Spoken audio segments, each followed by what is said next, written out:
Hello, good morning दोस्तों। देखिए, एक नई चीज़ मैं यहाँ आप लोगों के लिए लेके आया हूँ। एमपी बोर्ड में पीवाई क्यूज अगर आप टॉप करना चाहते हैं और आउट ऑफ 100 आउट मार्क्स लेके आना चाहते हैं तो पीवाई क्यूज सॉल्व करना जरूरी है। अब कुछ लोगों का ये कहना है कि नहीं, हमें तो सिर्फ पास होना है। तो जिन्हें सिर्फ पास होना है ना, तो मैं 5 साल के पेपर रोज मोस्टली हर सब्जेक्ट के कवर कराऊंगा। अभी आज मैं आप लोगों को मैथ्स का री एग्जाम, जो मेन एग्जाम से थोड़ा सा टफ होता है, उस एग्जाम का पेपर मैं आप लोगों के यहाँ सॉल्व करा रहा हूँ। ऐसे करके रोज एक एक पेपर में सॉल्व कराऊंगा। मोस्टली साइंस, सोशल और मैथ्स कराने की कोशिश करूंगा। अगर आप पीवाई क्यूज पुराने प्रीवियस ईयर क्वेश्चंस, पुराने साल के क्वेश्चंस किसी भी अच्छे टीचर से पूछेंगे तो इसका बहुत इंपॉर्टेंस होता है। तो सारे क्वेश्चंस ऑब्जेक्टिव और वाले, शॉर्ट, लॉन्ग, कैसे लिखना है, बुक में कैसे लिखना है, क्वेश्चन का पैटर्न क्या रहने वाला है, ये सारी चीजें अपन यहाँ डिस्कस करेंगे। ओके। हालांकि यहाँ पे यूट्यूब के थंबनेल में आप लोगों ने देख लिया होगा कि पुराने क्वेश्चन हमने लीक कर दिए, 2026 का पेपर लीक कर दिया, लेकिन ऐसा कुछ नहीं है। हाँ, लेकिन इस बेस पर बहुत सारे क्वेश्चन ने मेन एग्जाम में, बोर्ड एग्जाम में रिपीट होने वाले हैं, इसलिए हमने थंबनेल लगाया कि पेपर लीक हो गया। और अब देखेंगे कि मोस्टली क्वेश्चन इसी पैटर्न के या यही सेम टू सेम वहां एग्जाम में रिपीट होंगे। तो आप डेफिनेटली ट्रस्ट कर सकते हैं इस क्वेश्चन पेपर्स के ऊपर। अब मैं बोलूंगा कि सिर्फ एक पेपर से कुछ नहीं होने वाला है, आपको और 4-5 पेपर सॉल्व करने पड़ेंगे। ओके। और मैं यहां आपको मेरे वीडियो में सॉल्व कराऊंगा, तो आप बने रहिए और ये वीडियो लास्ट तक देखिए और मेरे साथ साथ प्रैक्टिस कीजिए। ओके। वैसे आज 14 जनवरी हो चुकी है, मोस्टली आपने चीजें कवर कर ली होगी, तो आपको पेपर भी आसानी से समझ आएगा। हाई स्कूल सेकंड एग्जामिनेशन, साथ ही में 12th का भी फिजिक्स और केमिस्ट्री और बायो का पेपर सॉल्व कराऊंगा, पूरी कोशिश रहेगी मेरी। ओके, तो हम स्टार्ट करते हैं। ये हिंदी मीडियम वालों के लिए है।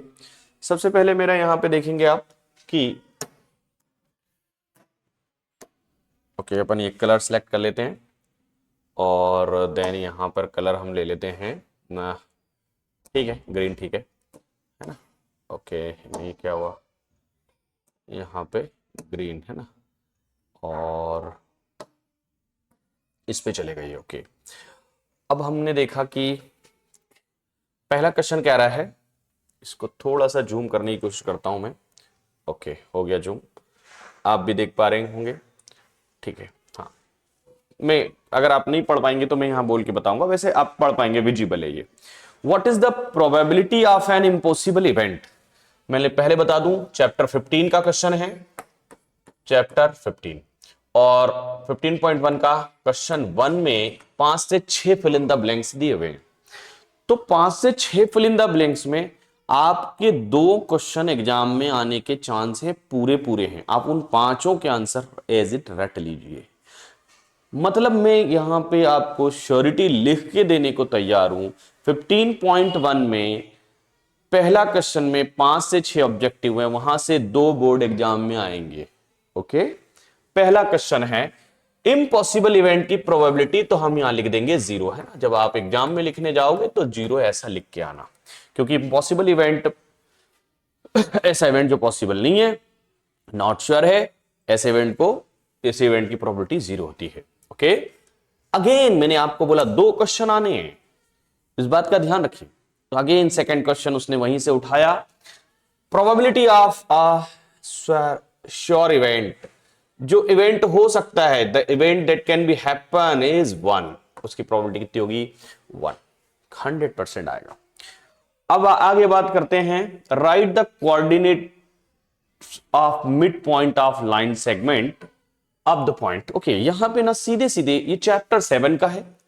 और एक और बात मैं आपको बता दूं, अगर आप एनसीईआरटी से पढ़ते हैं, कोई भी अच्छा टीचर, कोई भी आपको एनसीईआरटी से मैथ्स पढ़ाता है, तो चैप्टर 7 जहां चैप्टर स्टार्ट हुआ, मेरे पास बुक है, मैं आपको बुक से बता दूं, चैप्टर 7 जहां स्टार्ट हो रहा है और उसका पहला पैराग्राफ अगर आप उसको मीनिंगफुल समझ लेते हैं, तो वहां से अगेन चैप्टर 7 से आपके 2 क्वेश्चन बन जाएंगे। देखिए दोस्तों, ये देखिए, ये वाला जहां चैप्टर स्टार्ट हुआ, पहला पैराग्राफ यहां देखिए, पहला पैराग्राफ जिसमें इंट्रोडक्शन लिखा हुआ है, इसका पहला पैराग्राफ सारे ऑब्जेक्टिव हर बार यहीं से पूछ रहा है। ये मेरा पिछले 15 साल का एक्सपीरियंस है। ठीक है, अब मिड पॉइंट, तो यहां पे आपको सेक्शन फार्मूला लिखना पड़ेगा, तो मैं यहां थोड़ा सा इसको एक्सप्लेन करने की कोशिश कर रहा हूं। देखिए, इन्होंने बोला P और Q, तो P के कोऑर्डिनेट होंगे x1 और y1 और Q के कोऑर्डिनेट होंगे x2 और y2। अब उन्होंने बोला मिड पॉइंट, जब भी मिड पॉइंट के कोऑर्डिनेट पूछता है तो हम इसको x और y लिखते हैं। अभी x की वैल्यू पूछ रहा है ये, तो x की value x1 plus x2 upon 2 और y की वैल्यू कोमा लगा के y की वैल्यू लिख दो y1 प्लस y2 अपॉन में 2। वैसे सेक्शन फार्मूला थोड़ा सा, जब मिड पॉइंट नहीं कहता, अगर मिड पॉइंट नहीं कहता तो सेक्शन फार्मूला होता m1 x2 m2 x1 upon m1 plus m2। ऐसी y के लिए m1 y2 m2 y1 upon 2। तो सेक्शन फार्मूला भी इंपॉर्टेंट है, मिड पॉइंट के लिए सेक्शन फार्मूला भी इंपॉर्टेंट है, डिस्टेंस फार्मूला भी इंपॉर्टेंट है। ओके, अगेन वहां से जहां मैंने बताया, जहां चैप्टर स्टार्ट हो रहा है उसका इंट्रोडक्शन, वहां से 1 से 2 क्वेश्चन कंफर्म है। आपको डिस्टेंस फार्मूला याद होना चाहिए, आपको सेक्शन फार्मूला याद होना चाहिए, आपको मिड पॉइंट के लिए सेक्शन फार्मूला याद होना चाहिए, साथ में आपको डिस्टेंस निकालना आना चाहिए। 7.1 का पहला क्वेश्चन, जिसमें 3 क्वेश्चन है, वेरी इंपॉर्टेंट है, हर बार रिपीट होते हैं। ओके, चलिए, सर्कल में कितनी टेंजेंट होती है? अगेन वेरी इंपॉर्टेंट, जैसे मैंने बोला कि पेपर ही लीक कर रहे हैं हम, अगर आप ध्यान से सुन रहे हैं, 10.1 में 5 फिल इन द ब्लैंक्स दिए हैं, एमपी बोर्ड में वहां से हर बार 1 या 2 क्वेश्चन पूछा है। 10.1 में पहले क्वेश्चन में, पहले और दूसरे क्वेश्चन में 5 से 6 ऑब्जेक्टिव्स हैं, फिल इन द ब्लैंक्स हैं, वहां से हर बार 1 या 2 क्वेश्चन आएगा एग्जाम में, मतलब आएगा।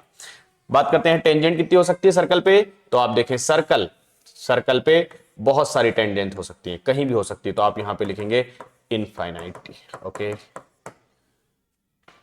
General form of arithmetic progression, again very important, again chapter 5 में लीक कर रहा हूं, यहां पे बोर्ड एग्जाम में आप पेपर में देखेंगे और ये मेरे वीडियो से मिलान करेंगे। जहां चैप्टर 5 एपी स्टार्ट हुआ, स्टार्टिंग के 1.5-2 पेज, वहां पे एपी की डेफिनेशन, एपी का जनरल फार्मूला, कॉमन डिफरेंस की डेफिनेशन, कॉमन डिफरेंस का जनरल फार्मूला, कॉमन डिफरेंस की प्रॉपर्टी की, कॉमन डिफरेंस पॉजिटिव हो सकता है, नेगेटिव हो सकता है, जीरो हो सकता है। ठीक है, एपी टर्म किसे कहते हैं, टर्म की डेफिनेशंस, और एग्जांपल 1 2 3 वेरी इंपॉर्टेंट है। वहीं से उन्होंने पूछा एपी का जनरल फार्मूला, तो एपी का जनरल फार्मूला लिख दे रहा हूं मैं यहां, a plus D a plus 2d a plus 3d। आप बुक के अंदर देख लेना, ये जनरल फार्मूला लिखा हुआ है। ओके, किसी गाइड की बात नहीं कर रहा हूं, किसी सीरीज की बात नहीं कर रहा हूं, आप बुक में देखेंगे एक बार। ओके, नेक्स्ट क्वेश्चन है, विच ट्राइंगल्स आर ऑलवेज सिमिलर, तो आप यहां लिखेंगे इक्विलेटरल ट्राइंगल्स।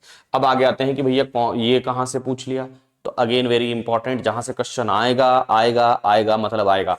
चैप्टर 6 एक्सरसाइज 6.1, 4 से 5 ऑब्जेक्टिव्स दिए हुए हैं, फिल इन द ब्लैंक्स दिए हुए हैं, वहां से पूछेगा मतलब पूछेगा 100% 1 से 2 क्वेश्चन पूछेगा।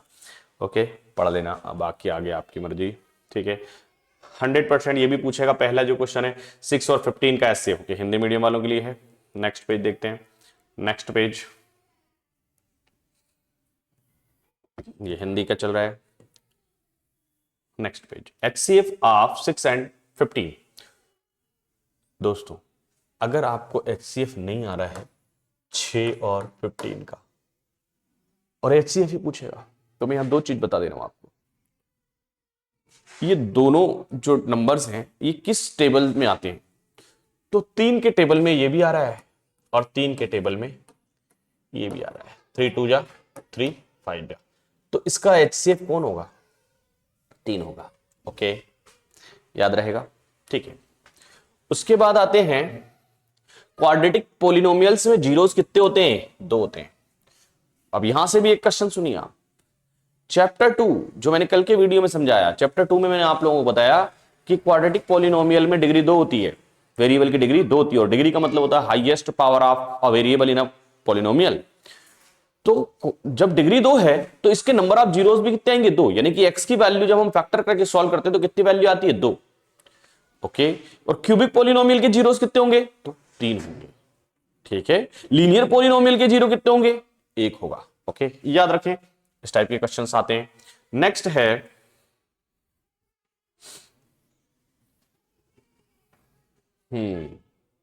Distance formula. डिस्टेंस फार्मूला लगा के आप डिस्टेंस निकालिए। तो सबसे पहली बात, जब हमें दो पॉइंट के बीच की डिस्टेंस निकालनी हो तो इसके कोऑर्डिनेट को x1 y1 मानेंगे और इसके कोऑर्डिनेट को x2 और y2 मानेंगे। ओके, अभी इनके बीच मान लिया x1 y1 कितना दिया हुआ है, तो हमने बोला x और y दिया हुआ है, और ये कितना दिया हुआ है, तो हम बोलेंगे इसको 0 0 दिया हुआ है। तो अभी यहां पे मैं डिस्टेंस फार्मूला लगा रहा हूं। डिस्टेंस फार्मूला सबको याद होना चाहिए। p और q के बीच की डिस्टेंस मैं यहां लिखता हूं x2 माइनस x1 का whole square plus y2 minus y1 का होल स्क्वायर। डिस्टेंस फार्मूला याद होना ही चाहिए, ध्यान से सुन लें। x2 कितना है हमारा, तो मैंने बोला x2 x है और x1 0 है, इसका होल स्क्वायर। y2 कितना है, हमने बोला y है, और y1 कितना है, 0 है। ओके, अभी हम देखिए 0 का कोई लेना देना है क्या? नहीं, कोई लेना देना नहीं है। तो x का स्क्वायर प्लस y का स्क्वायर, तो हमारा आंसर आएगा X square plus Y square. तो कौन सा ऑप्शन है x square plus Y square? Option number C. Option number C है एक्स स्क्वायर और वाई स्क्वायर। कॉमन डिफरेंस निकालना है तो बच्चों कॉमन डिफरेंस का फार्मूला याद होना चाहिए। पहले ये पता होना चाहिए ये एपी है, इसको बोलेंगे ए या A1, इसको बोलेंगे A2। कॉमन डिफरेंस डी का फार्मूला होता है A2 माइनस ए। A2 हमारे पास दिख रहा है -1 माइनस A1 दिख रहा है हमें -5। तो माइनस, ये माइनस माइनस हो गया हमारे पास प्लस, 5 5 में से 1 जा रहा है तो हमारे पास डी आ गया 4। तो डी आ गया 4, डी वाला ऑप्शन। ओके, नेक्स्ट है quadratic equation. Quadratic equation solve कीजिए। X square plus b plus c equal to 4b square minus 4ac so that. Okay, याद रखें ये डिस्क्रिमिनेशन का फार्मूला है। बी स्क्वायर माइनस, यहां पे 3 फार्मूले हैं, 3 फार्मूले हैं। B square minus 4ac equal 0, B square minus 4ac greater than 0। मैं यहां पे तीनों लिख देता हूं, है ना, greater than 0, B square minus 4ac less than 0। इस केस में अगर इक्वल देन 0 आ रहा है तो quadratic equation has equal root, two equal root, equal and real. तो ऑप्शन क्या आएगा? 7। जब ये 0 के इक्वल आएगा तो इक्वेशन के 2 इक्वल रूट होंगे। जैसे कल हमने सेकंड क्वेश्चन में निकाला था 4s square plus 4s minus 4s plus 1 में 1/4 आंसर आ रहा था, या 1/2 सॉरी आंसर आ रहा था। तो मतलब इक्वल भी आ रहे हैं और रियल भी आ रहे हैं। लेकिन अगर ये होगा तो हम बोलेंगे two distinct and real root. इस केस में क्या होगा? Two distinct and real. और इस केस में क्या होगा? No real root. Equation has no real root, equation has no real root.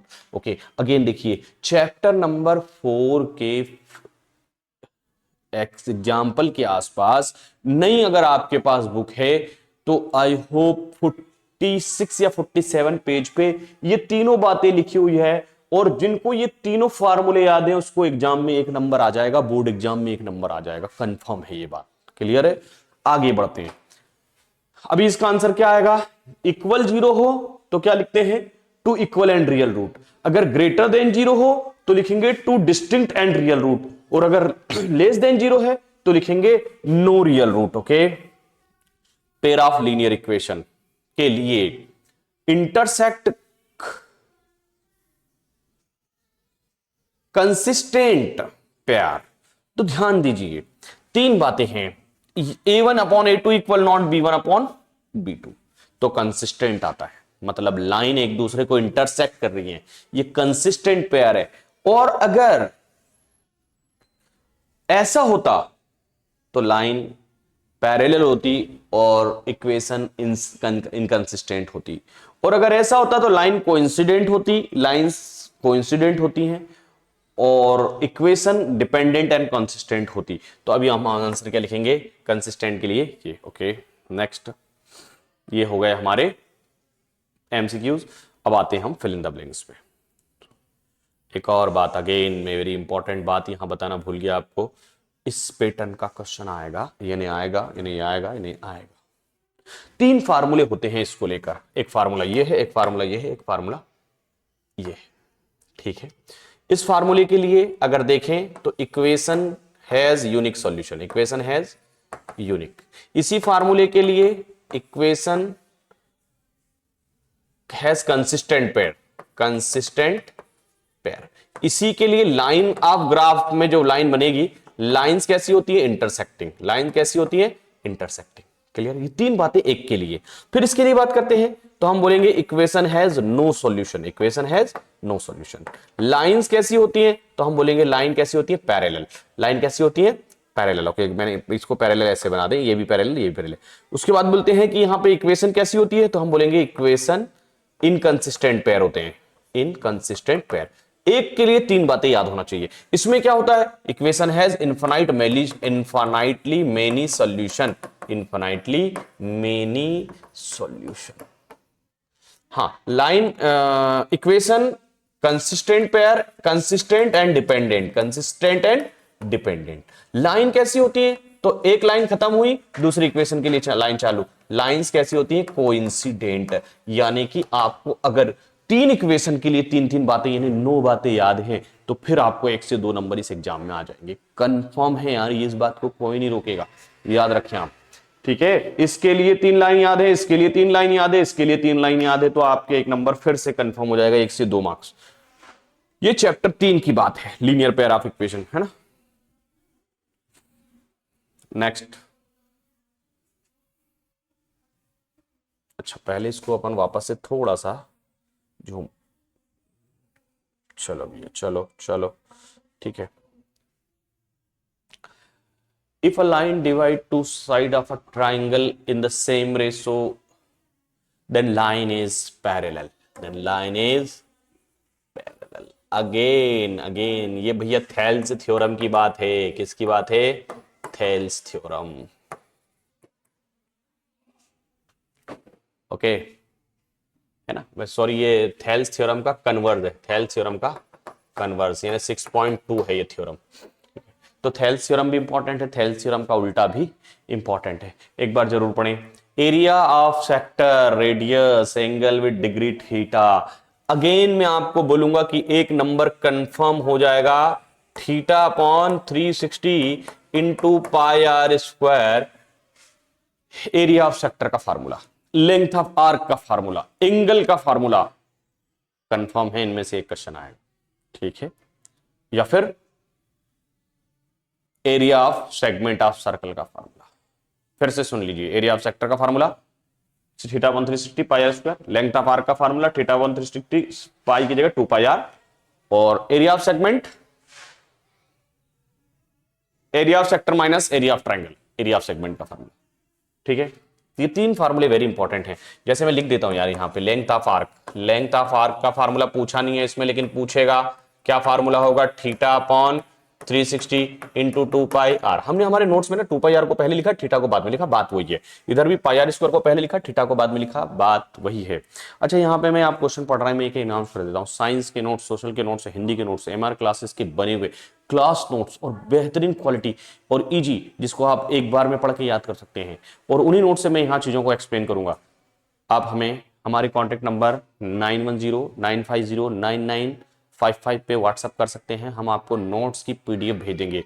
और अगर आप इंदौर सेंटर पे आ सकते हैं तो हम आपको हार्ड कॉपी अवेलेबल करा सकते हैं। हार्ड कॉपी से पढ़ने का फायदा और मजा ही अलग है ना, आपके हाथ में रहेगी कॉपी, आप एग्जाम सेंटर के बाहर उसमें एक ही बार में रिवाइज कर सकते हैं, ओके। और ऐसे ही हमारी अभी आईएमपी सीरीज के नोट्स भी आने वाले हैं, वो भी आप हमसे कांटेक्ट करके मंगा सकते हैं, ठीक है। चलिए आगे बढ़ते हैं। मैं एक बार अगेन मेरे व्हाट्सएप पे नंबर लिख देता हूं, 9109509955, रहीम सर करके आएगा। आप मुझे व्हाट्सएप पे करिए, कॉल करिए, मैं फोन अटेंड करूंगा, मैं आपको भेजूंगा, ठीक है। अच्छा, एक और बात सुनिए ध्यान से, ये हम अपने वीडियो में क्यों बता रहे हैं, हम एडिट भी कर सकते थे, भैया एडिटिंग करना आती नहीं है, टाइम है नहीं, कोई एडिटर मिल नहीं रहा है, एडिटर जो भी मिल रहा है वो बहुत महंगे, ज़्यादा पैसे बता रहा है, तो इतना अफोर्ड नहीं कर सकते, कोई अपने से सब्सक्राइबर नहीं है, बच्चों का भला हो इसलिए अपन यहाँ खड़े होकर मेहनत कर रहे हैं। तो जैसे तैसे आप फटाफट सब्सक्राइबर भी बढ़वाने की कोशिश करें, ओके।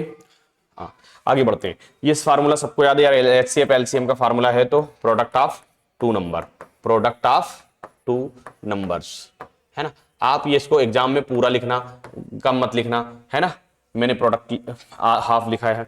आगे आता है सम ऑफ फर्स्ट एन टर्म्स, सम का फार्मूला याद करना, एन नंबर का फार्मूला याद करना, ठीक है। कॉमन डिफरेंस का फार्मूला याद करना, तो इसका फार्मूला होता है n by 2 2a plus n minus 1 d bracket close. ये फार्मूला याद होना चाहिए। इसमें यहां पे एक और चीज याद रखना, यहां पे ना एग्जांपल 14 जो चैप्टर 5 की बात है, वहां पे एग्जांपल 14 15 के वहां एक फार्मूला दिया हुआ है कि n पॉजिटिव नंबर का सम क्या होता है, n पॉजिटिव इंटीजर का सम क्या होता है।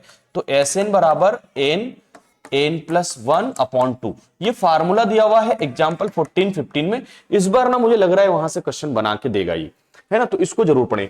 यहां पे लिखा है x square b x plus c, इसको कौन सा फॉर्म कहते हैं, तो दो बातें लिख के आना, इसको या तो स्टैंडर्ड फॉर्म कहते हैं, वैसे स्टैंडर्ड फॉर्म लिख दो, स्टैंडर्ड फॉर्म या जनरल फॉर्म, हिंदी मीडियम वाले मानक रूप या सामान्य सूत्र बोलेंगे क्वाड्रेटिक इक्वेशन का, वर्ग समीकरण का।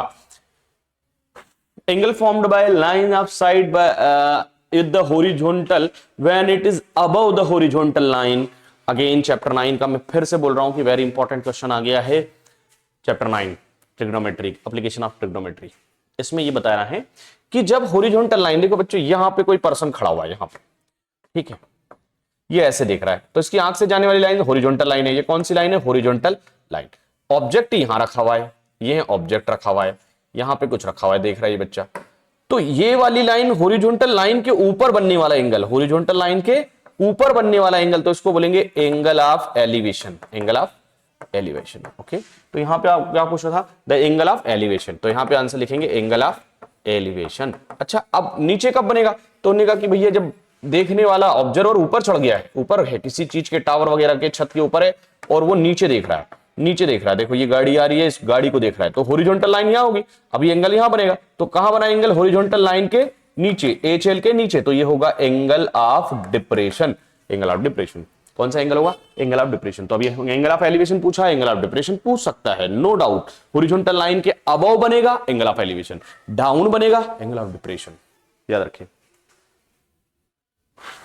वेरी इंपॉर्टेंट, अगेन से वेरी इंपॉर्टेंट क्वेश्चंस आ चुके हैं, जिसमें अपने को क्या लिखना है, ट्रू फॉल्स लिखना है। ओके, ठीक है, बढ़ते हैं आगे, बढ़ते हैं। यहाँ पे देखिए कहाँ गया, इसका इंग्लिश का वर्जन हट गया क्या, बिल्कुल इसका इंग्लिश का नाम मेरे से छूट गया है, फोटो लेना मैंने शायद छोड़ दिया इसको, मैं हिंदी में ही करके करा देता हूँ, है ना। ट्रू है कि फॉल्स है, all equilateral triangle are similar, तो हम बोलेंगे ट्रू। यहां पे इंग्लिश मीडियम वाले लिख लो, all equilateral triangles are similar, बिल्कुल सही बात है, बार बार आया ये क्वेश्चन। अगेन 6.1 का है, ये कहां का है, 6.1 का, तो पढ़े जरूर।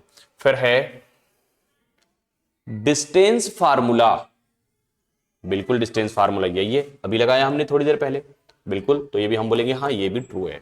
ये डिस्टेंस फार्मूला पूछा है, क्या पूछा है, ये डिस्टेंस फार्मूला। इन्होंने पूछा अगर P डिग्री है और रेडियस R है तो एरिया ऑफ सेक्टर, इन्होंने पूछा एरिया ऑफ सेक्टर, त्रिज्या खंड का क्षेत्रफल होता है एरिया ऑफ सेक्टर। तो एरिया ऑफ सेक्टर का फार्मूला अभी अपन ऊपर लिख के आए, यहां दो है क्या, नहीं, ये पाई आर स्क्वायर होता तो एरिया ऑफ सेक्टर होता, तो अभी ये काय का फार्मूला होगा, ये लेंथ ऑफ आर्क का फार्मूला हो गया।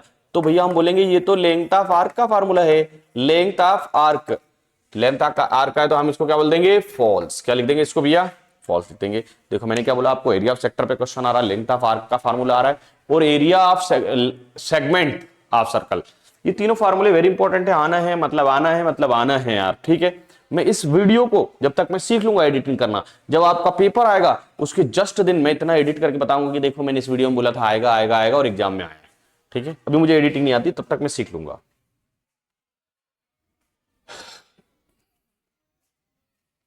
त्रिज्या पर, रेडियस पर परपेंडिकुलर, ये थ्योरम 10.1 है यार, वेरी इंपॉर्टेंट है, प्रूफ करने को भी आता है। इसमें लिखा हुआ है कि जो टेंजेंट होती है वो रेडियस पे परपेंडिकुलर होती है, तो हम बोलेंगे हाँ परपेंडिकुलर होती है। थ्योरम 10.1, थ्योरम 10.1 की जो tangent is a perpendicular on the radius on the point of contact. ये लिखा है सेमी सर्कल का CSA, सेमी सर्कल का CSA इतना है सेमी सर्कल का सी ए से, तो सी ए से बिल्कुल देखो, सी ए से ये डायरेक्ट नहीं होता, सी ए से होता है 2 पाई r स्क्वायर। क्या होता है सी ए से, तो 2 पाई r स्क्वायर होता, तो 2 2 जा 4। अगर फाइनल आ रहा है कि नहीं आ रहा है, लेकिन इन्होंने देखो कैसे घुमा के दिया इसको कि बच्चा दिमाग लगाए, है ना। आएगा 2 पाई r स्क्वायर, लेकिन कब आएगा 2 2 जा 4 करेंगे तब, तो थोड़ा सा दिमाग लगाने का बोला उसने कि भैया थोड़ा सा दिमाग लगा यार, ठीक है। यहां पे लिखा है बिल्कुल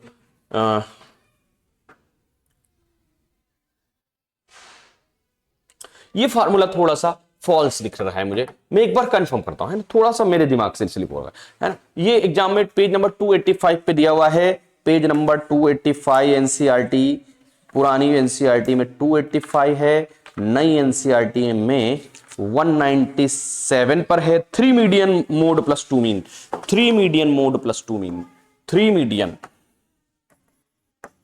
मीडियन मोड प्लस 2 मीन। अब इसने यहां पे तो सर हिंदी में ऐसा हम बोलेंगे, देखो बेटा 3 मीडियन को माध्यिका कहते हैं। क्या कहते हैं? माध्यिका। 3 मीड, और इसको कहते हैं मोड, और इसको कहते हैं माध्य। तो थोड़ा सा अंतर है ना। देखो मेरे को हिंदी वालों को भी मैं बोलना चाहूंगा कि बेटा ये हिंदी में पढ़ने की बजाय ना आप इंग्लिश में याद करो यार, ज्यादा अच्छे से याद होगा, ठीक है। तो ओरिजिनल फार्मूला क्या है? 3 मीडियन मोड प्लस 2 मीन। यहाँ 3 माध्यिका है, लेकिन माध्यिका कहां उधर दे दिया उन्होंने, 2 पे दे दिया, तो इसलिए इसको अपन फॉल्स लिखेंगे। ओके, ये फार्मूला भी अगेन वेरी इंपॉर्टेंट है, याद रखना। चैप्टर 14 पुरानी बुक, 13 नई बुक स्टैटिस्टिक में मैं फिर से बता देता हूं क्या इंपॉर्टेंट है। डायरेक्ट मेथड से मीन निकालना, एज्यूमिंग मीन मेथड से मीन निकालना, और स्टेप डेविएशन से मीन निकालने के तीनों फार्मूले वेरी इंपॉर्टेंट। मोड का फार्मूला इंपॉर्टेंट, मीडियन का फार्मूला इंपॉर्टेंट, मॉडल क्लास क्या होती है, मीडियन क्लास क्या होती है, वेरी इंपॉर्टेंट। Okay, next. सभी इस वीडियो को यार, मतलब देखो एक पेपर में इतने मेरे सब्सक्राइबर करा दूं कि 1000 तो हो जाए कम से कम यार। सबसे गरीब टीचर अपन ही है यूट्यूब पे पढ़ाने के वाले, है ना, जो सारे सिस्टम सारा सेटअप होने के बाद भी ग्रो नहीं कर रहे। रोज 1-2 सब्सक्राइबर बढ़ गया तो बढ़ गया, क्योंकि अपन एडिट करके नहीं डाल पाते, क्योंकि अपन थंबनेल अपना ऐसे ही थोड़ा बहुत होता है, जैसे तैसे मैं चैट जीपीटी से एआई से बनवा के डाल देता हूँ यार, है ना, कोई बहुत ज्यादा ऐसा है नहीं। हाँ, लेकिन ऑफलाइन में पूरे बच्चे खचाखच भरे रहते हैं। थोड़ा सा हम बैकवर्ड एरिया में पढ़ाते हैं क्लासेस, तो अच्छा चलता है हमारा, लेकिन ऑनलाइन हम स्टेबल होना चाह रहे हैं। तो मैं थोड़ा सा एक अपील करना चाह रहा हूँ, एक गुजारिश करना चाह रहा हूँ सभी से कि आप थोड़ा सा इतना तो करें कि यार देखो कोई बंदा मेहनत कर रहा है तो थोड़ा सा आप सपोर्ट करें, बाकी लोग भी, है ना, ठीक है। मैथ द कॉलम में मैंने एक ट्रिग्नोमेट्री के वीडियो बनाए हैं जिसमें फार्मूलेस डाले हैं, अगर आपने देखे हो, अगर आप उस वीडियो को देख लेते हैं तो आपका ये मैथ द कॉलम के तीनों चारों क्वेश्चंस गलत नहीं होने हैं, ठीक है।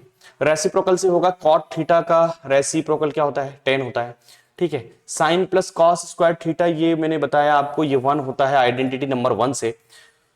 1 plus 10 square theta sec square theta होता है, ये बात ही खत्म हो गई। Base of area of hemisphere, hemisphere का बेस का एरिया कितना होता है? Pi R square. इन्हें एरिया ऑफ सर्कल भी बोल देते सीधा सीधा। ये हेमीस्फीयर हो गया, हेमी सर्कल हो गया, सेमी सर्कल, ठीक है, हेमीस्फीयर हो गया, और इसका सिर्फ सर्कल, तो सर्कल का area pi R square. Slant height कोई भी बता देगा यार, मैं नहीं बताऊंगा स्लैंट हाइट, मैं बताऊंगा ही नहीं स्लैंट हाइट, ठीक है। आप इसके लिए मेरा वीडियो देख लीजिएगा, अब आपको मालूम है स्लैंट हाइट क्या आएगी, है ना, इतना तो आप समझिए, ठीक है। यहां फिर अगेन पूछा लेंथ ऑफ आर्क, मैं कई बार से बोलता आ रहा हूं कि बच्चों लेंथ ऑफ आर्क का फार्मूला याद कर लो, लेंथ ऑफ आर्क का फार्मूला याद कर लो। देखो 3 बार 3 क्वेश्चन पूछ लिए एक ही बात पे से। फिर से मैं बोल रहा हूं अगेन 2 नंबर का क्वेश्चन, 3 नंबर का क्वेश्चन आएगा। अगर आपको एरिया ऑफ सेक्टर याद है, आपको लेंथ ऑफ आर्क याद है, एरिया ऑफ सेगमेंट का फार्मूला याद है, तो आपको 3 नंबर आ गए। अब उस चैप्टर से आपको कुछ नहीं करना, 3 नंबर आ गए आपके। आपको मैथ से डर लगता है तो ठीक है, चलिए आगे चलो। ये क्वेश्चन आ गए हैं हम लोगों के, हम क्वेश्चन आंसर सॉल्व करेंगे। बिल्कुल मैं यार बेसिक से क्वेश्चन आंसर सॉल्व कराऊंगा आपकी, और अभी तो मैं पेपर करा रहा हूं, साथ में मैं ना एक चैप्टर्स भी लूंगा जिसमें अभी आईएमपी सीरीज चलेगी, ठीक है।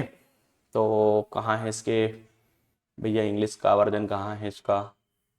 वही है सर, वही है। चलिए देखिए यहाँ पर ना 2 क्वेश्चन यहाँ पे क्वेश्चन दिए हुए हैं।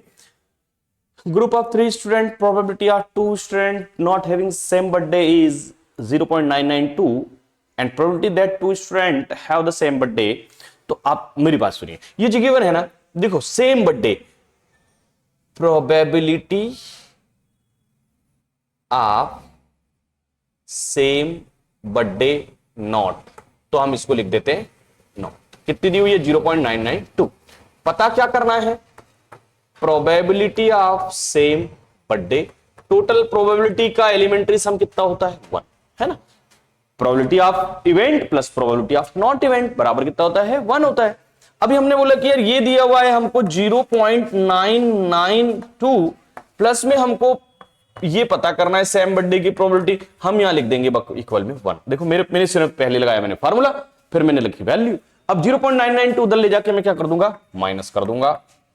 यहां अगेन में पेपर लीक करूंगा और अगेन में वेरी इंपॉर्टेंट भी बताऊंगा 0.992। अब मैं जब इसको माइनस कर दूंगा, जब मैं माइनस कर दूंगा ना, तो देखिए पहले तो मैं माइनस करना बता देता हूं आपको कि जब 1 में से अपने को ऐसा नंबर माइनस करना है जिसके पॉइंट के बाद 3 नंबर है, तो 1 के पॉइंट के बाद कितने जीरो लगाओ? 3 जीरो। अगर पॉइंट के बाद यहां 2 डिजिट होते तो मैं 2 डिजिट लगाता। अभी 0.992, 10 में से 2 जाएगा 8, अब ये 9 होगा, 9 में से 9 जाएगा 0, 9 में से 9 जाएगा 0 और ये 1 भी हो जाएगा 0, तो 0.008। देखो आंसर आ गया बड़ा इजी। अब एक और अगेन चीज में बता रहा हूं, जहां जहां क्वेश्चन है कि ये प्रोबेबिलिटी इतनी है उसकी प्रोबेबिलिटी पता कीजिए। एक 14.1 नई बुक में, 15.1 पुरानी बुक में, 5वां क्वेश्चन भी ऐसे, ये 0.95 है, तो वो इंपॉर्टेंट है भैया, है ना। ये सारे इंपॉर्टेंट है। एग्जांपल 1 2 3 4 5 जो स्टार्टिंग में दिए हुए हैं चैप्टर के वो इंपॉर्टेंट है, ठीक है। ये बॉल वाले क्वेश्चन भी इंपॉर्टेंट है, जल्दी से देख लीजिए, फटाफट देखिए। एक बैग में 3 बॉल है और एक बॉल 5 बॉल है, कितनी बॉल हो गई? 8। एक बॉल निकाली गई है, तो हमें कौन सी बॉल चाहिए? Probability of that ball is red. Okay, तो सबसे पहले ऐसे क्वेश्चन में क्या करना है? टोटल नंबर ऑफ आउटकम निकालना है। फिर जो क्वेश्चन पूछा है उसको बोलते हैं फेवरेबल नंबर ऑफ आउटकम। तो सबसे पहले मैं लिखता हूं total number of outcome. Solution कर रहे हैं, सॉल्यूशन। देखिए total number of outcomes, total number of outcomes में मैंने लिखा भैया 3 रेड प्लस 5 ब्लैक, कितनी हो गई? 8। अब क्वेश्चन में क्या पूछा? रेड बॉल, तो हम बोलेंगे number of favourable outcome for red, number of favourable outcomes.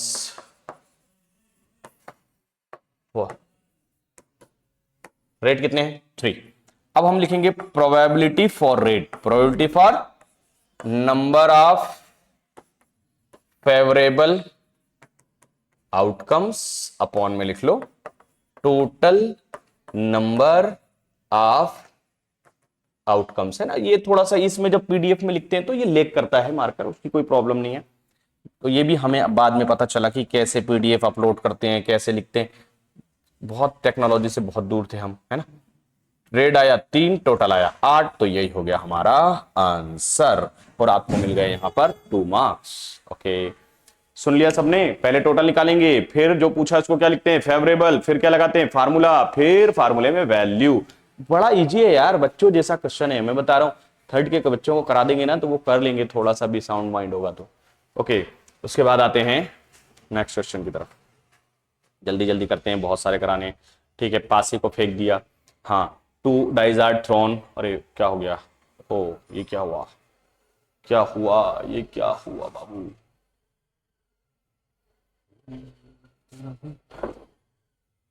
देखिए 1 मिनट देख लेते हैं क्या हुआ है। ये देखो यार, ये कुछ ना कुछ गड़बड़ हो जाती है अपने से। मैं निकालता हूं कहीं से इसको। पॉइंट रुक जाइए, थोड़ा सा डिस्ट्रैक्शन आ गया है।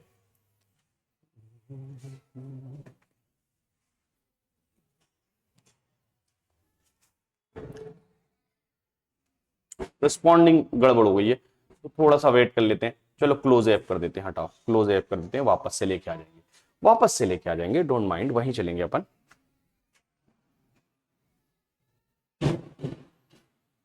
हो जाता है कभी कभी, इसमें कोई प्रॉब्लम नहीं।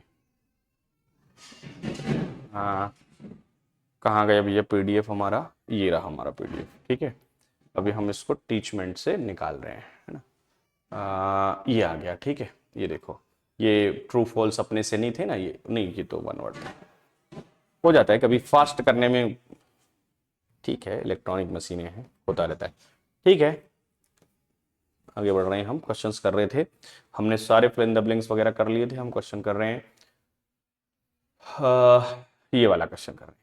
2 डाइस को उछाला है, 2 dice are thrown same time, find the probability of getting same number on both dice. दोनों डाइस पर सेम नंबर आए, तो सबसे पहले यहां पे अपन क्या लिखेंगे यार? देखो पता होना चाहिए क्या लिखेंगे। हाँ भैया आ जाए यार। किससे लिखें, आप इससे लिख लेते हैं ना, ठीक है। थोड़ा सा इसको ब्रॉड कर देते हैं। वापस से पढ़ते हैं क्वेश्चन। दो कॉइन्स को उछाला है, कुछ और में आया था ये, है ना। दो कॉइन्स को उछाला, अरे नहीं यार कहाँ गया क्वेश्चन अपना, हाँ। टू डाइज, जब टू डाइज उछालते हैं तो total probability, total number of outcome कितना होगा भैया, टोटल नंबर ऑफ आउटकम्स 36 होगा। कितना होगा 36। अगेन मैं बता दूं आप लोगों को, ये ना क्वेश्चन एक एग्जाम्पल में दिया है, वहां से पूछा इसने, और पूछा कि same time getting same number on both dice, दोनों पे एक जैसे नंबर आ जाए, दोनों पे एक जैसे नंबर आ जाए, इसकी प्रोबेबिलिटी कितनी होगी। तो यार देखो, एक पे एक आ गया, दूसरे पे भी एक आ गया, ऐसा हो सकता है। फिर एक में दो आ जाए, दूसरे पे भी दो आ जाए, एक पे तीन आ जाए, दूसरे पे भी तीन आ जाए, एक पे चार आ जाए, दूसरे पे भी चार आ जाए, एक पे पांच आ जाए, दूसरे पे भी पांच आ जाए, एक पे छह आ जाए, दूसरे पे भी छह। तो टोटल प्रोबेबिलिटी छह होगी, एक दो तीन चार और पांच और छह, तो टोटल, तो नंबर ऑफ फेवरेबल कितना हुआ, नंबर ऑफ फेवरेबल हो रहा है, नंबर ऑफ फेवरेबल हो रहा है छह। अब अपना फार्मूला लगाएंगे, प्रोबेबिलिटी आप ई लिख दो, कोई प्रॉब्लम नहीं है। नंबर ऑफ फेवरेबल ऊपर लिखते हैं, नंबर ऑफ फेवरेबल ऊपर, पूरा फार्मूला लिखेंगे, टोटल नंबर बाद में लिखते हैं, अपॉन में नंबर ऑफ फेवरेबल आप लाए 6 अपॉन 36, 6 1 जा 6, 6 6 जा 36, तो 1 अपॉन 6। बना के पूछा इसने, पहली बार क्वेश्चन देखा एमपी बोर्ड में कि बना के पूछ रहा है। ओके कर लेंगे आप। 3 बार एक सिक्का उछाला,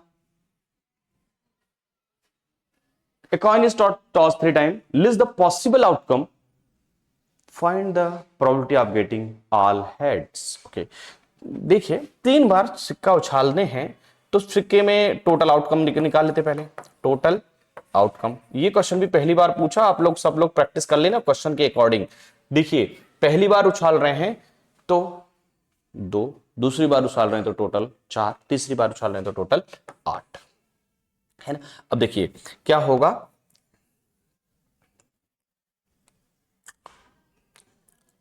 या तो सब पे हेड आ जाए, तीनों पे टेल टेल आ जाए, ठीक है ना, और तीनों पे हेड हेड हेड आ जाए। क्वेश्चन पूछा possible outcome probability of getting all heads, तो ऑल हेड के लिए ना ऐसी कंडीशन एक ही बार होगी कि तीनों पे क्या आ रहा हुआ, हेड आ रहा होगा। तो अब हम लिखेंगे नंबर ऑफ फेवरेबल, क्या लिखेंगे, number of favourable for all head, for all head, तो यहां पे लिखेंगे 1। तो आंसर होगा प्रोबेबिलिटी का, एक बार प्रोबेबिलिटी ऑफ एन इवेंट बराबर 1 नंबर ऑफ फेवरेबल 1 अपॉन 8 है। एक बार इसको चेक करना। बाकी मैं यहां पे मुझे लग रहा है कि अगर 3 बार उछाला अपन ने इसको, तो तीनों बार हेड आने की प्रोबेबिलिटी होगी अपनी, पहली बार उछाला हेड, दूसरी बार उछाला हेड, तीसरी बार उछाला तब भी हेड, ठीक है। तो हेड हेड हेड आने की probability 1 upon 8, tail tail tail tail आने की प्रोबेबिलिटी भी 1 अपॉन 80 होगी, है ना। एक बार इसको आई होप चेक मत करना, सही है यार, है ना। अब इन्होंने दिया गया है 26 और 91 का एचसीएफ दे दिया, एलसीएम पता करना, मतलब बहुत इजी कर दिया यार इस क्वेश्चन को इन्होंने, है ना। तो यहां पे फार्मूला लगेगा एलसीएम इंटू एचसीएफ। मैं बता दूं ये क्वेश्चन नंबर 2 का पहला है, 1.1 एक्सरसाइज का दूसरे का पहला, है ना। और उसमें तो उन्होंने और अच्छा दिया था, और प्रोडक्ट ऑफ, ये फार्मूला लगा लो, प्रोडक्ट ऑफ 2 नंबर। अरे बाकी आप सबको पता है क्या करना है, इसमें एलसीएम निकालना है, एचसीएफ ओके 13 दिया है ना, मैंने 9 लिख दिया था, इसको 13 बना रहा हूं। 2 नंबर कौन है, 26 और 91। अभी 13 से आप किसी को भी कैंसिल कर लो, मैं यहां डायरेक्ट कर रहा हूं, आप अपॉन में ले जाए करना, 13 1 जा 13, 13 2 जा 26, तो आंसर आ रहा है 2 1 जा 2 और 2 2 और 9 जा 18, 182 आता है। ओके थोड़ा 2-3 स्टेप में कर देना यार, 2 नंबर का क्वेश्चन है, कर लोगे ना, ठीक है। अब अपने को फैक्टराइज मेथड से 12 15 और 21 का एचसीएफ और एलसीएम लाना है, थोड़ा अच्छा क्वेश्चन पूछा। तो 12 का फैक्टर निकालो 2 6 2 3 3 1, फिर निकालते हैं 15।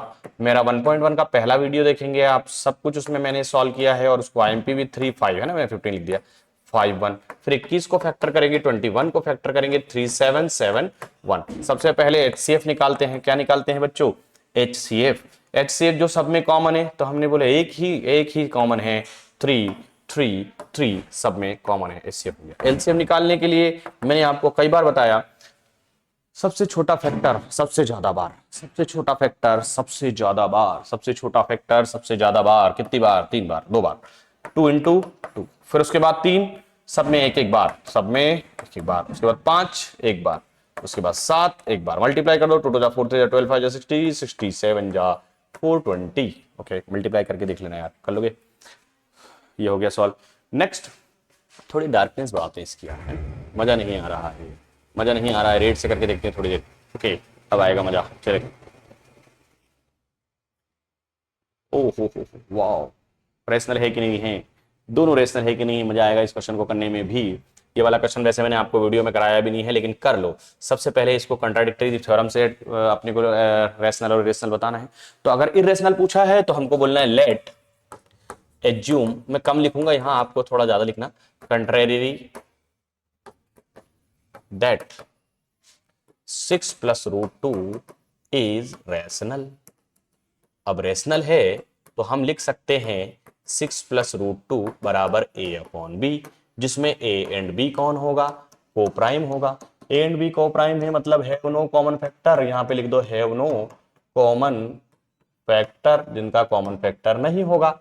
ओके, अब रूट को अलग करना होता है, इसमें कुछ भी सॉल्व नहीं करना, कुछ भी नहीं करना इसमें कि ये कॉमन फैक्टर आया कि नहीं आया, अपने को मतलब नहीं उससे, सिर्फ रूट को अलग कर लो। रूट को अलग करना है तो √2 जहां था वहीं, और ये प्लस का 6 इधर जाके माइनस का 6, बस हो गया काम।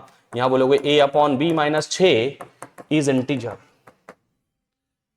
एंड में rational but it is non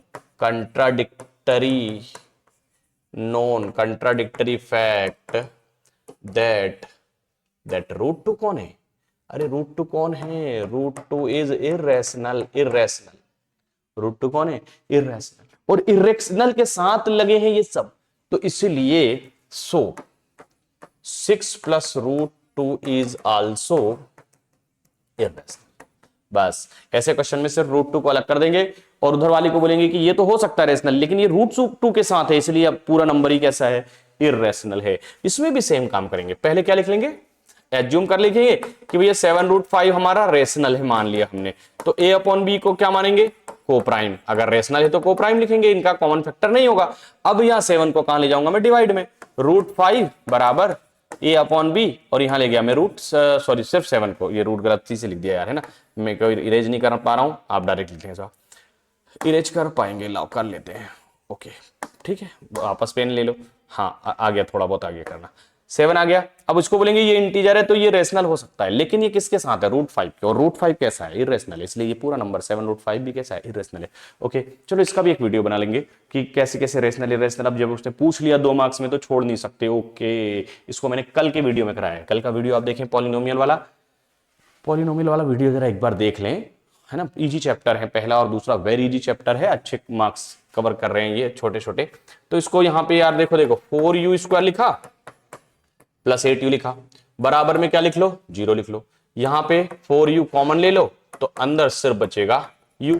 4 के टेबल में कब आता है? 2 बार में, 2 बार में ये हो गया। यहाँ लिख लो 0, एक बार 4u के साथ 0 लिखो, u 0/4, और एक बार u + 2 के साथ लिख दो 0, प्लस का 2 उधर जाके माइनस का 2, ये आंसर हो गया। कर लोगे सभी लोग, आई होप कर लोगे। जीरोस पता कीजिए, कल ये भी मैंने कराया। तो सबसे पहले मैंने फिर से बता देता हूं यार, पहला नंबर जैसा है वैसे ही, आखिरी नंबर जैसा है वैसे ही। इसके आगे कितना लिख लो? 0, इसके आगे भी कितना लिख लो? 0। पहले तीसरे का मल्टीप्लाई करके देखो, -8x² आ रहा है। 8 किसके टेबल में आता है? 4 के और 2 के। तो बोलो बिल्कुल 4 और 2 से 2 बनेगा? हाँ बनेगा। बड़ा नंबर माइनस का, छोटा नंबर प्लस का, 2 पेयर बना लो, ये 2 पेयर, ये 2 पेयर, इनमें x कॉमन तो x अंदर, 4 अंदर, फिर यहां माइनस आ गया, सॉरी यहां 4x आ गया, तो इनमें से भी किसको अंदर ले जाओ? x को। यहां कौन बाहर बच गया? +2, 2 के टेबल में 8 का आता है, 4 बार में आता होगा। एक बार x - 4 उधर जाके 0, एक बार कॉमन x + 2 वाले इधर 0, एक्स माइनस का 4 इधर जाके प्लस, एक्स प्लस का 2 इधर जाके माइनस का, ये आंसर हो गया। ओके, है ना। मैंने इसका कंप्लीट वीडियो बनाया है जिसमें पॉलिनोमियल समझाया है और बहुत अच्छे से समझाया है। थोड़ा सा ज्यादा डार्क लग रहा है, मजा नहीं आ रहा है, ब्लैक से करके देखते हैं, ठीक है। हाँ, क्वाड्रेटिक इक्वेशन बनाइए। ये भी यार मैंने क्वेश्चन ये वाला कल के वीडियो में ही कराया है। तो अपन इसको मानते हैं सम, इसको मानते हैं सम, और इसको मानते हैं प्रोडक्ट, इसको मानते हैं प्रोडक्ट, है ना। इसका फार्मूला होता है कि alpha plus beta minus b upon a, दिया हुआ है 1/4, 1/4 दिया हुआ है, ये माइनस यहां लगा दो, लगा दिया माइनस। फिर आता है alpha into beta, alpha into दिया है -1 upon minus, sorry alpha into beta होता है, ये माइनस हटा रहा हूं, है ना। हाँ मान लो, हटाओ इससे, सी अपॉन ए होता है, ये दिया हुआ है -1, कितना दिया हुआ है -1 दिया हुआ है, दिया हुआ है ना। हाँ ठीक है, तो अब इसके अपॉन में कुछ नहीं है तो क्या रखें 1। अभी यहाँ ए 4 है और यहाँ ए 1 है, यहाँ भी 4 बनाना है, तो इस नीचे मल्टीप्लाई 4 का करना पड़ेगा। जब 4 बनेगा ना इसके जैसा, तो ऊपर भी किसका करोगे 4 का, तो आंसर आ जाएगा -4 अपॉन में 4। अभी ए कितना हो गया, यहाँ भी 4 हो गया, यहाँ भी 4 हो गया, लेकिन इस ए को 4 बनाने में सी कितना बन गया 4। बस जैसे बराबर हो जाए यहाँ लिख दो, ए 4 आ गया है, बी हम ले आए हैं -1, बी कितना है -1, और सी लेके आ गए हैं -4। जब ये वैल्यू आ जाए तो हम कंपैरिजन कर लें कि a x square plus b x plus c, a कितना है, ए हमारे पास 4, बी कितना है, बी है -1, और सी कितना है -4। ब्रैकेट ओपन कर लो, 4x square plus minus minus 1x plus minus minus 4, ये बन गई क्वाड्रेटिक इक्वेशन। ओके, बड़ा इजी है, आप एक बार पॉलिनोमियल वाला चैप्टर मेरा देख लें, मजा आएगा आपको करने में। ओके, जीरो, फिर अगेन जीरो पता कीजिए, और ये लास्ट क्वेश्चन है और ये मैंने छुड़वाया और ये इसने पूछ रखा है। चलो यहाँ बराबर के आगे जीरो लिखो, करा देते हैं। पहला नंबर जैसा है वैसे ही लिखा, आखिरी नंबर जैसा है वैसे ही लिखा। अभी 3 चाहिए मुझे, 4 1 जा 4 होता है, 4 1 जा 4। अभी मुझे बताओ कि 4 इंटू 1 में 4 आता है, और 4 और 1 से 3 बनाना है, बन जाएगा, बन जाएगा। तो यहाँ पे पहला नंबर बड़ा 4x और 1x छोटा, 4 1, ये एक पेयर, ये एक पेयर, 4 टर्म हो गए। तो यहां से क्या कॉमन है, 4x कॉमन, तो अंदर क्या बचेगा x, 4x बाहर गया तो यहां कौन बचेगा 1। अब जब यहां अंदर x है तो इस पूरे x को अंदर ले लो, x अंदर है तो 1 बाहर, बाहर माइनस है तो ये अंदर वाला माइनस माइनस माइनस, गड़बड़ हो गई, फार्मूले में गड़बड़ है या फिर वैल्यू में गड़बड़ है। नहीं, वैल्यू में कोई गड़बड़ नहीं है। देखो बेटा, है ना, देखो 4 माइनस का लिखा है तो 1 कैसे लेना पड़ेगा, प्लस का लेना पड़ेगा, तब जाके तो हम माइनस का 3 ला पाएंगे। तो ये 1 कैसा आ गया, प्लस का, तो जब 1 प्लस का है तो ये माइनस का कुछ भी नहीं होगा, जैसा है वैसे ही रहेगा। ओके, कहां गड़बड़ाई थी समझ आ गया हमको, x माइनस 1 बराबर 0, माइनस का 1 इधर जाके प्लस, एक ब्रैकेट ये बनेगा जिससे को कॉमन लिया था, 4x प्लस 1 बराबर 0, प्लस का 1 इधर जाके माइनस, मल्टीप्लाई का 4 इधर जाके डिवाइड में, हो गया आंसर। ठीक है, 2 नंबर में, मतलब कितना इजी क्वेश्चन आए हैं यार, आप लोगों को करना है, मतलब 2.1 भी करना है, 2.2 भी करना है। ठीक है, लीनियर इक्वेशन को सॉल्व कीजिए, following linear pair of equation, value नहीं बोली है तो हम एलिमिनेशन से भी कर सकते थे, सब्स्टिट्यूशन से भी कर सकते थे, और आएगा मतलब अगेन आएगा, फिर आएगा, फिर आएगा, फिर आएगा, याद कर लेना। इसका नाम रखना 1, इसका नाम रखना 2।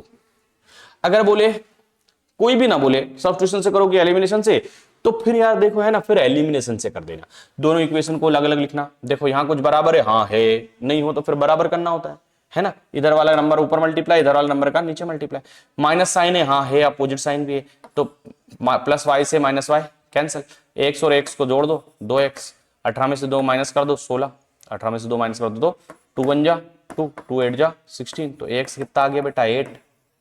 और अब y निकालना है तो बाय फर्स्ट कर दो, बाय फर्स्ट, है ना। मैं थोड़ा शॉर्ट में करा रहा हूं यहाँ पर आप लोगों को समझाने के लिए, 1-2 स्टेप बढ़ा लेंगे, बात वही रहेगी। x कितना है अपना 8 प्लस y बराबर 18, ये 8 उधर जाके माइनस कर दोगे, 18 में से 8 माइनस कर दोगे तो y 10 आ जाएगा। देखो कितना इजीली आ गया, है ना। ये बुक में ही है, बुक में से नहीं है, ये बना के पूछा है इन्होंने। 3.2 या 3 का पहला क्वेश्चन है, उसको बनाया है इन्होंने थोड़ा सा, है ना। ठीक है, तो ये आ गया, 3 नंबर मिल जाएंगे आपको, 2 मार्क्स में पूछा था, है ना। 3 में भी आगे भी पूछेगा इस टाइप का, है ना। whether there is present intersect at a point or not intersect, मतलब ये है कि a1 a2 बराबर नॉट b1 b2 आ रहा है कि नहीं आ रहा है, ये बताना है। तो हम ठीक है कर लेते हैं। a1 कितना है 5, b1 कितना है -4, c1 कितना है 8, देखो 4 -4 5 -4 8, A2 कितना है 7, B2 कितना है 6, प्लस लिखने की जरूरत नहीं थी। C2 कितना है माइनस में, तो पहले तो 2 को देखेंगे, A1 A2 को, तो पहले A1 कौन है 5 अपॉन में 7, फिर B कौन है -4, फिर कौन है +6, इक्वल है क्या, तो बोलेंगे नहीं, तो हम बोलेंगे यस इट इज।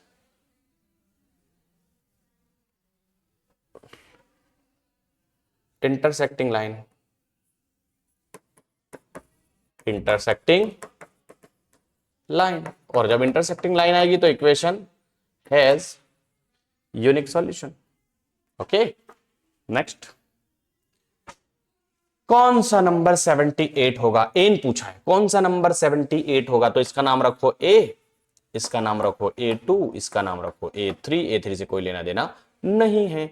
अब इसने हमको दे दिया AN दे दिया 78, इसने पूछा n, क्या पूछा है n, तो अभी हमारा जो फार्मूला बनेगा, फार्मूला क्या है हमारा, मैं देखो यहां कर रहा हूं, AN बराबर A plus AN minus 1D, formula का D है क्या हमारे पास, हमने D नहीं है भैया, तो D लेके आओ, D का फार्मूला क्या होता है A2 माइनस A2 कितना है हमारा 8, A कितना है 3, 8 में से 3 गया 5, तो फार्मूले में रख दो, यहां कितना रखेंगे 78, यहां कितना रखें 3, N नहीं पता साहब, D 5, 3 इधर लाके -75 हो जाएगा, अरे 75 होगा 3 माइनस का, ये 5 कहां जाएगा डिवाइड में, N-1, 5 से कितनी बार 15 टाइम, 15 में 1 प्लस कर दोगे तो 16, अरे यार ये गलत है, ये गलत बात है,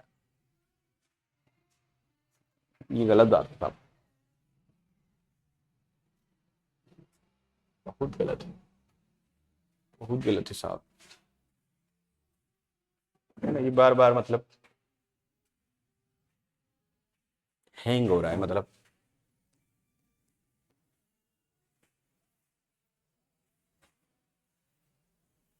ये लो साहब, ये हैंग हो गया, इसका मतलब पेन ड्राइव में कुछ गड़बड़ कर रखी है अपन ने, है ना। ठीक है, काफी कुछ क्वेश्चंस हमने कर लिए हैं, ठीक है, वापस से एक बार ना इसको ले ही लेते हैं अपन, क्लोज एप कर दो, लो क्लोज एप कर दो, हटाओ,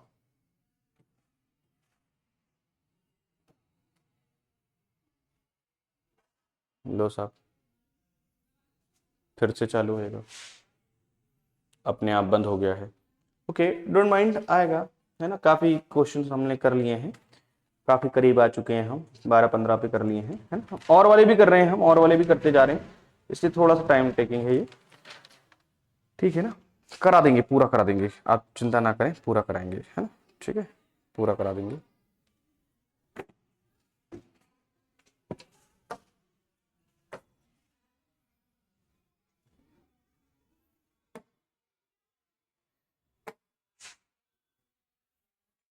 ठीक है, अभी ना हम जाते हैं यहाँ पर videos, PDF PDF PDF PDF, ये चालू हो जाए तो अच्छी बात है।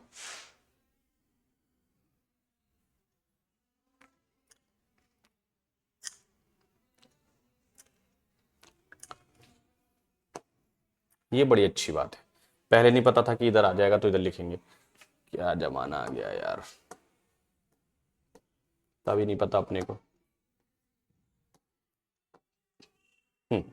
ऐसे ही हमको करना है 2 7 8 12 का 10th नंबर, तो इसको मान लेंगे, देखिए 2 7 12 डैश डैश डैश n बराबर 10 पता करना, तो अपने को A10 पता करना है, वैसे छोटा फार्मूला लगा सकते थे, लेकिन फार्मूला लगाओ AN बराबर A plus N minus 1D, अभी D निकाल लो, A2 माइनस A मतलब 7 माइनस 2, 7 माइनस 2 फिर आ गया 5, यहाँ AN रखना नहीं पता है आपको, A है 2, AN रखना है 10 माइनस 1 इंटू D, 2 11, अच्छा D कितना है तो 5, 55 और 2 57, तो ये आ गया A10 आ गया 57, ओके A10 आ गया 57। नेक्स्ट बढ़ते हैं, नेक्स्ट करते हैं, ओके बड़ा अच्छा क्वेश्चन आया है, एग्जाम्पल्स का है ये, और ये दिया गया है ट्रायंगल वाले चैप्टर का, तो उन्होंने बोला कि इसको बताइए, प्रूफ करके बताइए, है ना, तो है ना, प्रूफ करके बताइए, तो यहाँ पे मैंने बोला क्वेश्चन नंबर 14 है, और ये मैं फिर से बता दूं एग्जाम्पल 5 या 4 है कोई सा, यहाँ पे लिखा है पी क्यू, यहाँ ओ है, यहाँ है आर और एस। कुछ गिवन है क्या? हाँ गिवन है। तो सबसे पहले लिख लो गिवन आर पैरेलल है किसके? एस के, सॉरी आर एस पैरेलल है पी क्यू के, आर एस पैरेलल है। तो हम यहाँ पे लिखते हैं प्रूफ कर रहे हैं भैया, प्रूफ करना है। पहले लिख लो to proof PO Q similar है ट्राइंगल पीओ क्यू सिमिलर है ट्राइंगल एसओ आर के। तो हम लिखते हैं सॉल्व या प्रूफ लिखते हैं प्रूफ। देखिए पहले लिख लो in triangle PO Q and in triangle SO R. Simple यार, मतलब आप ये मेरे को पता नहीं था कि ये ऐसा होता है यार। इधर भी देखो ये वाला एंगल अल्टरनेट से बराबर है कि नहीं, एंगल पी बराबर एंगल एस के, काई से? अल्टरनेट इंटीरियर से, है ना। फिर ये वाला एंगल, ये एंगल बराबर है कि नहीं अल्टरनेट से, तो एंगल क्यू बराबर है एंगल आर के, काई से? अल्टरनेट बाय अल्टरनेट इंटीरियर से। ओके, उसके बाद देखिए ये वाला एंगल वर्टिकली अपोजिट है और इक्वल है ना। तो एंगल पीओ क्यू बराबर है एंगल एसओ आर के, काई से? Vertically opposite. तीन बातें, तीन एंगल सेम हो गए। जब तीन एंगल सेम हो जाते हैं so triangle PO Q similar है ट्राइंगल एसओ आर के, काई से? बाय एंगल सिमिलरिटी क्राइटेरियन से ये सिमिलर है। देखो कितना इजी था यार, कितने नंबर में पूछा? अच्छा 2 मार्क्स में पूछा, ठीक है। सिमिलरिटी क्राइटेरियन की क्राइटेरिया लिखिए, अगर करस्पॉन्डिंग साइड का रेशो सेम है, करस्पॉन्डिंग एंगल इक्वल है, तो ट्राइंगल सिमिलर होंगे। ये क्राइटेरिया भी यही है, कंडीशन भी यही है। लेकिन क्राइटेरिया जब पूछता है तो अपने को लिखना है क्राइटेरिया 3 बताना है अपने को, एंगल साइड और साइड एंगल साइड, है ना। तो ये तीनों चीजें लिख के आ जाएंगे तो क्राइटेरिया आ जाएगा। अब उन्होंने पूछा क्वेश्चन नंबर 7 में, चलो पेज बदल लेता हूं। क्वेश्चन नंबर 7 में पूछा कि सॉरी 15, क्वेश्चन नंबर 15 में पूछा हाँ कि -1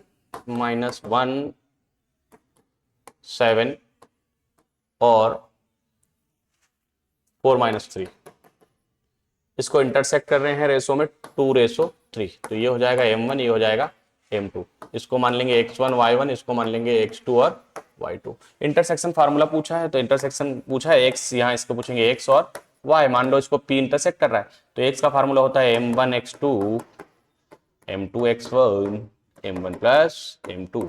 y का फार्मूला होता है m1 y2 m2 y1 upon में m1 प्लस m2। जब मैंने फार्मूला बता दिया, वैल्यू बता दिया, तो सब आपके हाथ में ही अब तो यार। m1 कितना रखोगे आप? 2। m1 कितना रखोगे? 2। और m2 कितना रखना? 3। x2 कितना है? x2 4 है, प्लस m2 कितना है? 3। x1 कितना है? -1 अपॉन में 2 + 3। Formula m1 2 y2 3 -3 plus m2 3 y1 7। y1 कितना है? 7 है। 2 और 3 कितना होता है? 5 होता है। बस आ गया आंसर।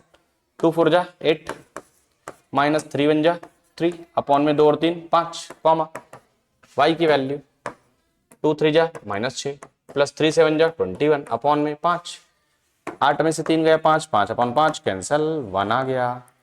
y की वैल्यू कितनी आई? 15 अपॉन 5, 5 1 जा 5, 5 3 जा 15।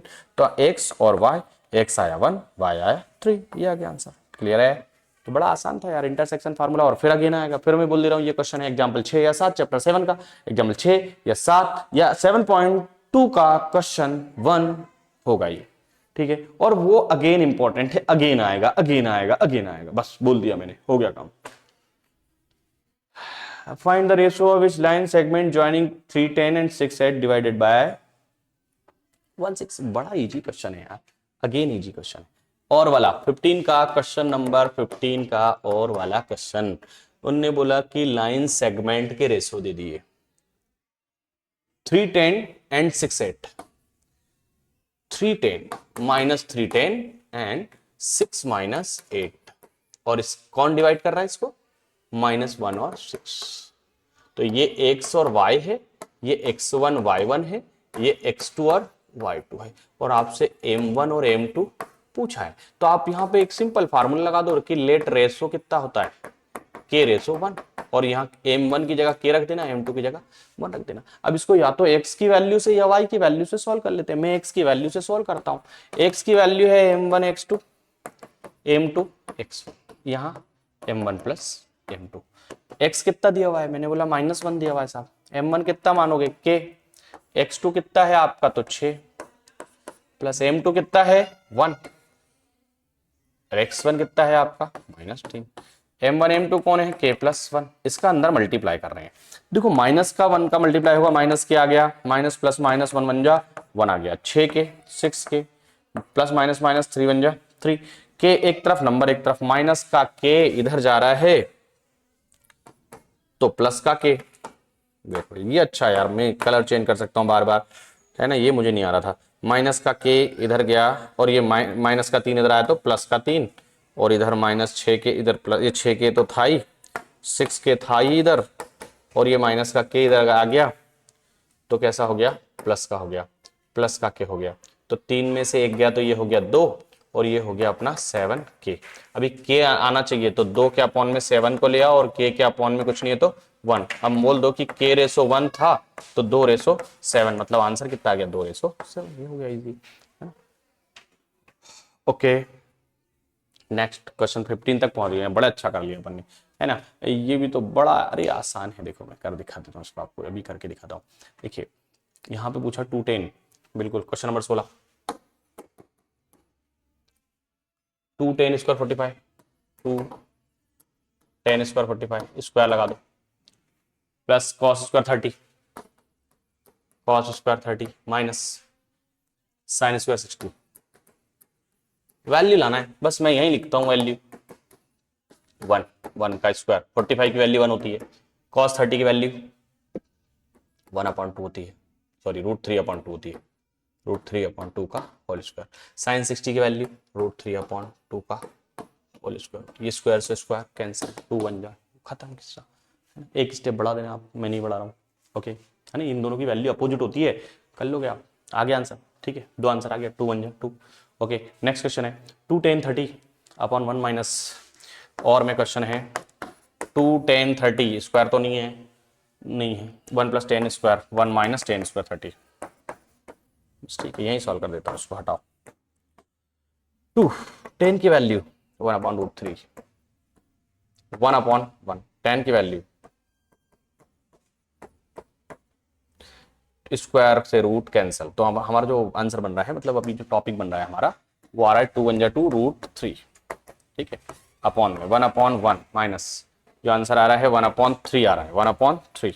ओके एल, अब ए वापस से 2/√3, है ना, एलसीएम आया 3, 3 बन जा 3 माइनस 1 बन जा 1, तो 2/3 हो गया, ये क्या हो गया 2/3। इस स्टेप में देखते हैं 2√3, और ये हो गया 2/3, इसको रेसिप्रोकल कर देंगे तो ये आएगा 2√3 इंटू 3/2, 2 से 2 कैंसिल, और 2 से 2 क्या हो गया, कैंसिल हो गया। अभी इस 3 को मैं क्या कर सकता हूँ, √3 इंटू √3 लिख सकता हूँ, और अपॉन में एक √3 है, तो √3 से √3 कैंसिल, तो आंसर आएगा √3। और √3 क्या होता है 1060, √3 क्या होता है 1060 होता है। ओके नेक्स्ट क्वेश्चन है, बड़ा इजी क्वेश्चन आ गया अगेन। अगर 28 सेंटीमीटर त्रिज्या हो तो एरिया ऑफ सेक्टर निकालिए, जबकि एंगल कितना हो 45 सेंटीग्रेड। तो मैं यहाँ लिख देता हूँ आपको, क्वेश्चन में रेडियस है 28, रेडियस कितनी है, और एंगल है 45, एंगल है 45। तो आपको एरिया ऑफ सेक्टर का फार्मूला लगाना है θ/360 इंटू πr²। यहाँ पे थीटा कितना बोला इन्होंने, इनने बोला 45, ये कितना है 360, और यहाँ पे कितना आएगा 22/7, यहाँ पे 28 इंटू 28, ठीक है, मारा मारी कर लेंगे, आंसर आ जाएगा, है ना, कर लोगे ना, कर लेना यार, इसको मारा मारी कर लेना, ठीक है।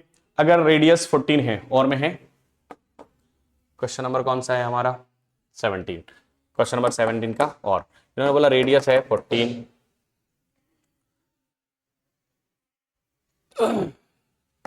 और एंगल है 70, तो length of arc, length of arc वो बहुत इजी पूछ दिया यार, 2πr θ/360, इसको पहले भी लिख सकते थे 2, पाई की वैल्यू 22/7, रेडियस दे दी 14, थीटा दे दिया 70। और तो क्या लोगे यार, कितना इजी पूछ दिया। सब कैंसिल हो जाएगा, 7 2 जा 2 से 180 बार, 0 से 0 को मार देना। ठीक है, ये 18 कैंसिल हो ही गई होएगा, 2 से 9 बार कर देना। अब कुछ कैंसिल होगा नहीं, ऊपर वाले का मल्टीप्लाई नीचे वाले रहने देना, ये आंसर हो जाएगा। ठीक है, मारा मारी करके आंसर आ जाएगा। ठीक है, हाँ हेलो, हाँ बोलिए। वालेकुम सलाम। चलिए मैं बोल देता हूँ, भेज देता हूँ। हाँ ठीक, नेक्स्ट क्वेश्चन देखते हैं। नेक्स्ट क्वेश्चन है क्वेश्चन नंबर 18। ठीक है, इन्होंने बोला, देखो बड़ा इजी क्वेश्चन है क्वेश्चन नंबर 18 भी, कोई दिक्कत नहीं है। ये एग्जाम्पल 5-7 का होगा, 13 चैप्टर का, पुरानी बुक में नई बुक में 12 चैप्टर। ये बनाया इन्होंने एक ब्लॉक। ठीक है, ये ब्लॉक है और ब्लॉक के ऊपर एक सेमी सर्कल है। तो इसका सरफेस एरिया पूछा, तो हम बोले टोटल सरफेस एरिया। तो पहले तो आप लिखो CS, total surface area. Total surface area cube plus ये सेमी सरफेस का CS, हेमी स्फीयर का CS है, CSA of hemisphere, CSA of hemisphere. अब ये ना देखो, ये वाली चीज 2 बार आ रही है, तो एरिया ऑफ बेस माइनस करेंगे, एरिया ऑफ बेस क्या करेंगे, माइनस। इसका होता है 6a² क्यूब का, और ये होता है 2πr², और ये होता है πr²। क्योंकि 2πr² में से 1πr² जाएगा, तो ये कितना है, साइड कितनी दी हुई है 5, तो 5 × 5 प्लस πr²। 2πr² से 1πr² चला गया, बस आगे इसको कर लेंगे कैंसिल, तो ये 150 आ जाएगा। इसको करेंगे तो ये रखो 3.14 रख लो, कोई प्रॉब्लम नहीं है। रेडियस कितनी दी हुई है, तो आई होप रेडियस इन्होंने दी हुई है 4.2 का आधा 2.1, रेडियस दी हुई है 2.1 × 2.1। सॉल्व कर लोगे, आंसर आ जाएगा। ओके, आसानी से आंसर आएगा, कोई दिक्कत नहीं है। नेक्स्ट क्वेश्चन है ना, मैं ये सेंड करूंगा, ग्रुप में सेंड कर दूंगा सब कुछ, और वीडियो तो डिलेगा। वीडियो चल रही है, एक बार देखो, नंबर आ रहे हैं नीचे, है ना। ठीक है, नेक्स्ट क्वेश्चन है, 2 क्यूब को ऐड कर दिया गया है ना। ये 2 क्यूब हैं अलग अलग, इन दोनों को ऐड कर दिया है ना। ऐड मतलब ऐसे प्लस नहीं किया है, इनको जोड़ दिया है। अभी अपन लिखते हैं volume of cube, volume of, पहला क्वेश्चन है ये 12 चैप्टर का। ए क्यूब होता है, वॉल्यूम ऑफ क्यूब दिया 64, यहां लिख दिया ए क्यूब। 64 होता है 4 का क्यूब, ए का क्यूब, साइड आ गई 4, साइड कितनी आ गई 4 सेंटीमीटर। अब दोनों को ऐड कर दो, दोनों को ऐड कर दिया,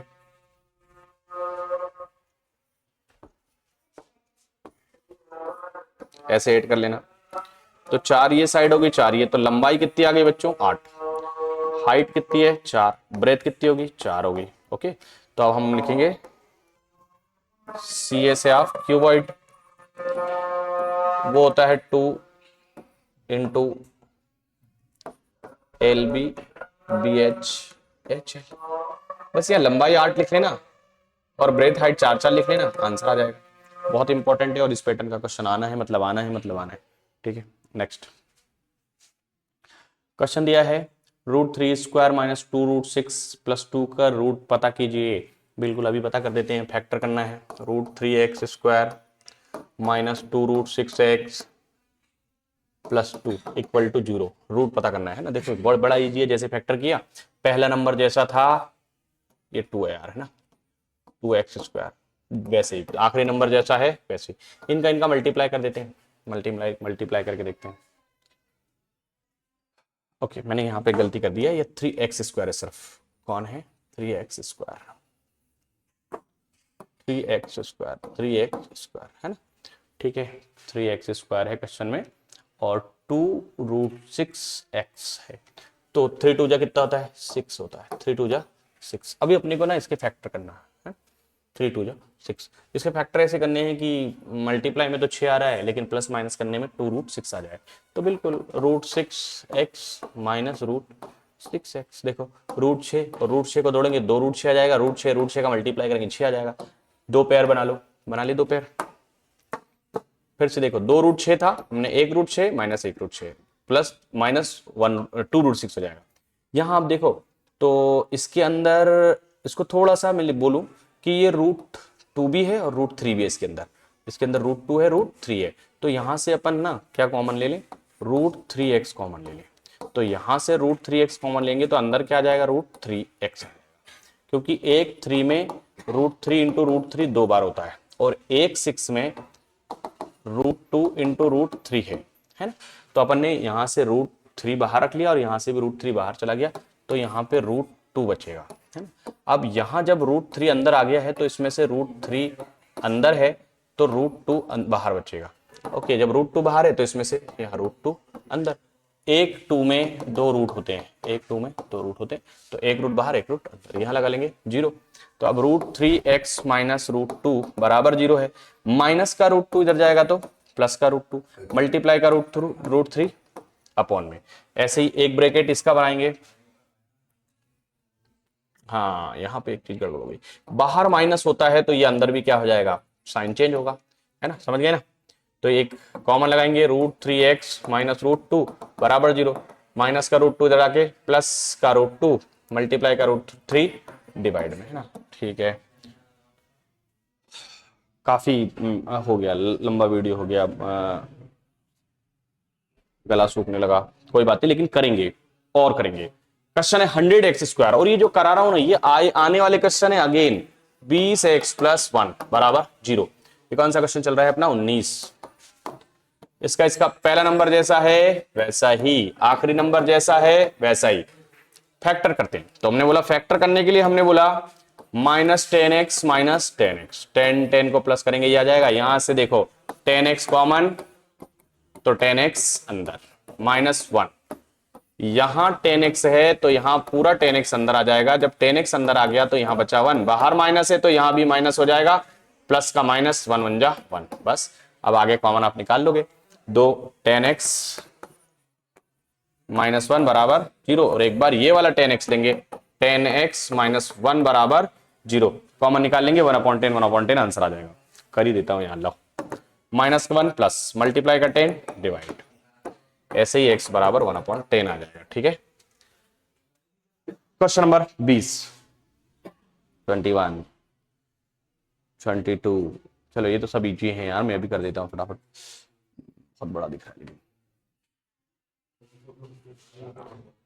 क्वेश्चन नंबर 20 बराबर होती है, तो हमने बोला हाँ भैया, हमने सर्कल ले लिया, सेंटर ये है, एक पॉइंट लिया P से एक लाइन ड्रॉ की, मान लो ये PA है, P से एक दूसरी टेंजेंट ली, PA B है, इनको ज्वाइन कर दिया। जब हमने ज्वाइन किया तो हमारे पास in triangle POA and POB। सबसे पहले हम देखते हैं कि एंगल A बराबर है एंगल B के, बराबर है कैसा, each right angle 90 degree, each 90 degree. Okay, उसके बाद हम बात करते हैं कि एंगल OP कॉमन, OP क्या है, कॉमन, OP कॉमन है।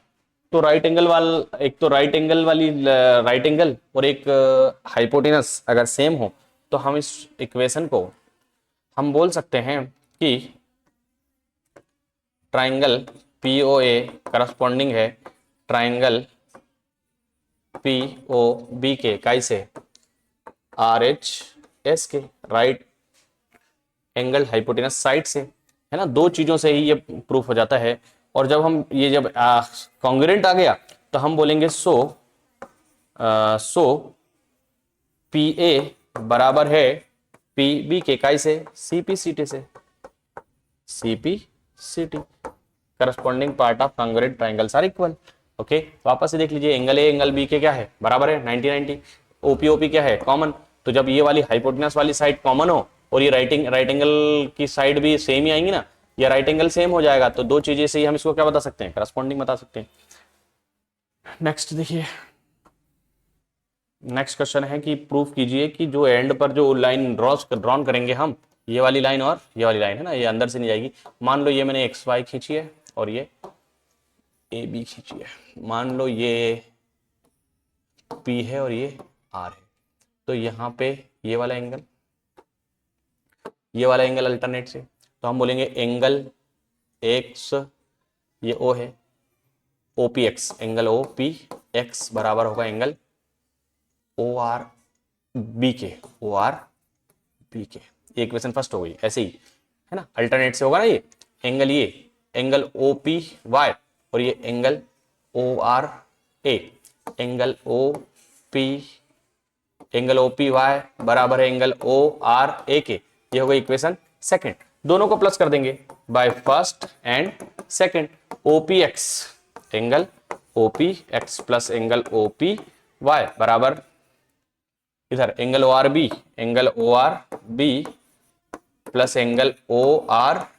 ए। अब देखिए ये 90 डिग्री 90 डिग्री 90 डिग्री कितना हो गया, एक स्ट्रेट लाइन हो गई ना, 90 degree plus 90 degree 90 degree plus 90 degree, इधर भी 90 डिग्री प्लस 90 डिग्री, तो ये हो गया 180 180 हुआ कि नहीं हुआ, और ये भी हो गया 180, और इन दोनों साइडों को जोड़ रहा है तो क्या आ रहा है, एक्स पी वाई, क्या आ रहा है, X P Y, angle X P Y, उधर कौन आ रहा है, angle A B A R B, तो A R B straight line है कि नहीं, ये दोनों स्ट्रेट लाइन है, तो हम बोलेंगे सो एक्स वाई पैरेलल है किसके, ए और बी के, क्योंकि ये दोनों कितने एंगल बना रही है, 180 बना रही है, और आमने सामने है तो आमने सामने है तो पैरेलल है।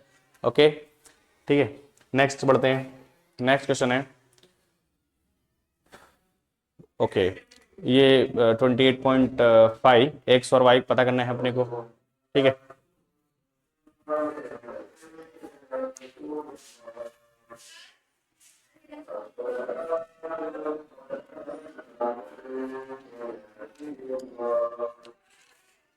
इसको देखिएगा, चलिए